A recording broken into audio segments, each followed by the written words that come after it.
Michel Foucault would not begin with the bicycle, he would begin with the street. The city announces itself as a system of permissions, painted lines, signal phases, curbs, cameras. Circulation is never neutral, it is designed, optimised, surveilled. Traffic is not simply movement, but governance in motion. Bodies are sorted by speed, weight, vulnerability, legitimacy. The car is centred, the pedestrian marginal, the cyclist conditional. Into this apparatus rolls the fixed gear rider. Here is a body that refuses automation. No freewheel, no delegated pause. The machine does not decide when effort ceases. Pedalling is compulsory, continuous, exposed. The rider is therefore hyper-visible, not merely seen, but legible. Cadence becomes a public statement. Every slowdown is intentional, every acceleration is accountable. Foucault would recognise this as a curious political posture. Not resistance in the grand sense, not revolution, but a micropolitics of movement. The fixed gear rider complies just enough to pass, yet never entirely. They obey the red light, perhaps, but arrive at it differently. They share the lane, but not the logic. Their velocity does not match the expected curves of traffic engineering.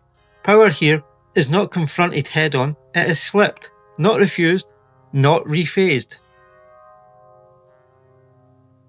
The absence of coasting matters. It eliminates plausible deniability. One cannot claim the machine carried them. The rider is always implicated. In Foucauldian terms, the subject is fully produced in the act. There is no exterior. The cyclist is not merely disciplined by the city. They self-regulate continuously, minute by minute, junction by junction. A moving panopticon, but one powered with the legs upward. And yet this self-discipline is not docile, it is chosen, stylised, sometimes excessive.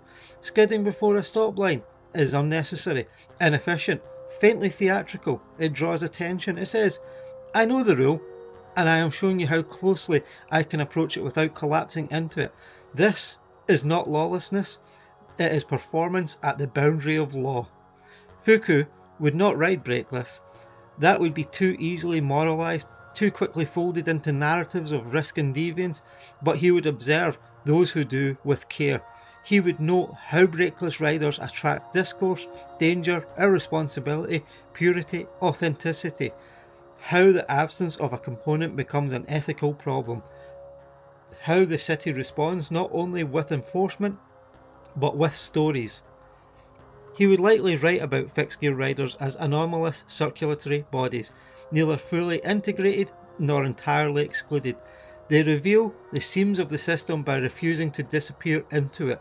Their labour is visible, their effort is audible, their errors are theirs alone. In this sense, fixed gear riding is not freedom from power, it is power made muscular, rhythmic, audible. It is a governance encountered at a cadence. A city expects compliance to be smooth, the fixed gear insists it be felt, and in that instance something flickers.